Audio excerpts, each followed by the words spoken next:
Ever feel like you're living someone else's life? You wake up, check your phone, and before you even get out of bed, you're already bombarded with expectations. Your boss expects you to grind harder. Your parents expect you to be more successful. Social media expects you to look like you have your life together. And so you do what everyone else is doing. You go to work, force a smile, agree to plans you don't want, and follow a path you never even chose. For what? To impress people who won't even remember what you did 5 minutes from now? To meet expectations that keep changing the moment you get close? And the worst part?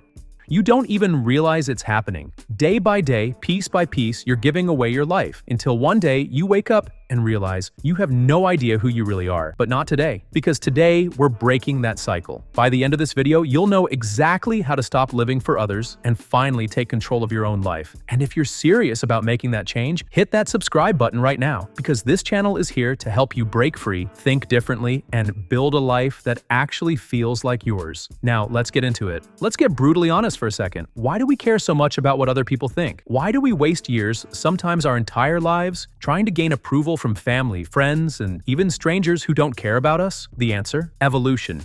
Thousands of years ago, being accepted by the tribe wasn't about popularity, it was about survival. If the group rejected you, you were finished. No food, no protection, just you. Alone in the wilderness, left to become some lion's afternoon snack. So our brains evolved to seek approval and avoid rejection at all costs. If the tribe liked you, you stayed alive. If they didn't, well, you wouldn't last long. But here's where it gets dangerous.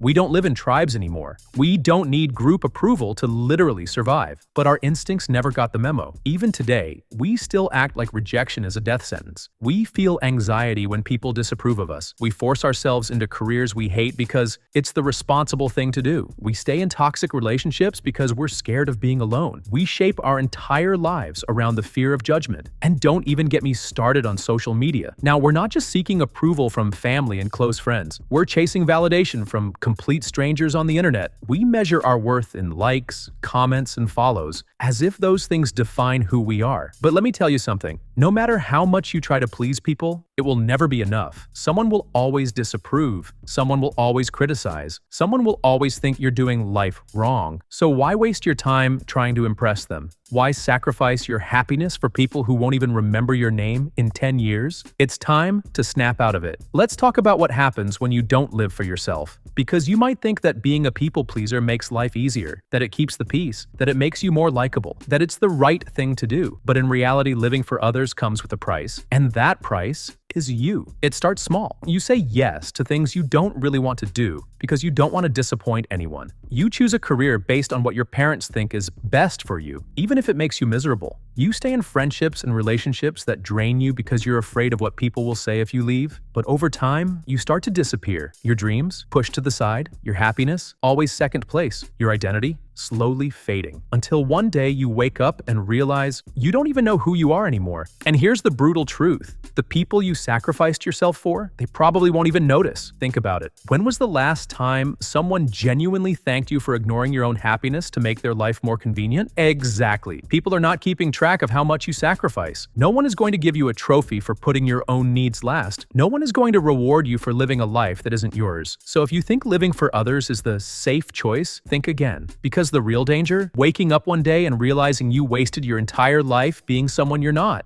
And that is a pain you do not want to feel. Alright, now that we've crushed the idea of living for others, let's talk about something even more important. How to actually start living for yourself. Living for yourself will be uncomfortable at first. Because when you break out of the box society has put you in, people will try to shove you back in. When you stop living for their expectations, they'll resist. When you start making your own choices, they'll question you. And that's where most people fail. They give up before they even get started. But not you, because by the end of this, you're going to have a game plan, a step-by-step strategy to break free from the prison of people-pleasing and finally start living life on your own terms. So, let's get into it. Step 1. Get comfortable with discomfort. Let me tell you a hard truth. If you want to live life on your own terms, you have to accept that not everyone is going to like it. And that's okay. Most people spend their whole lives chasing approval, terrified of upsetting others. But guess what? No matter what you do, someone will always disapprove. You could be the nicest, most hardworking, most selfless person on earth, and still, there will be people who find a reason to criticize you. You could dedicate years to a career you hate just to make your parents proud, only for them to say, well, why aren't you earning more? You could twist yourself into a version of yourself that others will like, only to realize they still have something to complain about. No matter what you do, you cannot please everyone. So stop trying. Here's what will happen when you start prioritizing yourself. You quit your job to follow your passion. People will call you irresponsible. You stop attending every social event. People will say you're distant. You set boundaries. People will say you've changed. And you know what? Let them. Because yes, you have changed. That's the point. So let discomfort be your sign that you're on the right path. Because the only thing worse than feeling judged for living your truth is never living it at all. Step 2. Say no without feeling guilty. Here's a mind-blowing concept. Every time you say yes to something you don't want, you're saying no to something you want. Think about that. You say yes to staying late at work even though you're exhausted. You're saying no to rest. You say yes to an invitation you don't care about. You're saying no to your own time. You say yes to obligations that drain you. You're saying no to your own happiness. Your time is not an all-you-can-eat buffet for other people. It's yours. Protect it. And here's the kicker. You don't owe anyone an explanation for saying no. You don't need to write a 5-paragraph essay every time you decline an invitation. You don't need to justify your choices to people who wouldn't do the same for you. You don't need to apologize for putting yourself first. Because no is a full sentence. The people who genuinely care about you, they won't guilt trip you for making your own choices. The ones who do guilt trip you, they were never in your corner to begin with. So next time you feel pressured to say yes to something you don't want to do, ask yourself, am I saying yes because I want to? Or am I saying yes because I'm afraid of what people will think? If the answer is the second one, you already know what to do. Step 3. Define success on your own terms. One of the biggest reasons people live for others is because they've been programmed to chase a version of success that isn't even theirs. Since childhood, we're told what success should look like. Get good grades, go to college, get a high-paying job, buy a big house, get married, have kids, retire. And boom, congratulations, you've made it. But here's the problem. What if that version of success doesn't make you happy? What if you don't care about climbing the corporate ladder? What if you'd rather travel the world than own a fancy house? What if you'd rather have freedom than a high-status job? If you blindly follow the path society lays out for you, you'll never know what actually makes you happy. So take a step back and ask yourself, what does success look like for me? Not what your parents want, not what your friends expect, not what social media says. What do you want? Because at the end of the day, the only person who has to live with your decisions is you. Imagine reaching the end of your life and realizing you spent the whole time chasing a dream that wasn't even yours.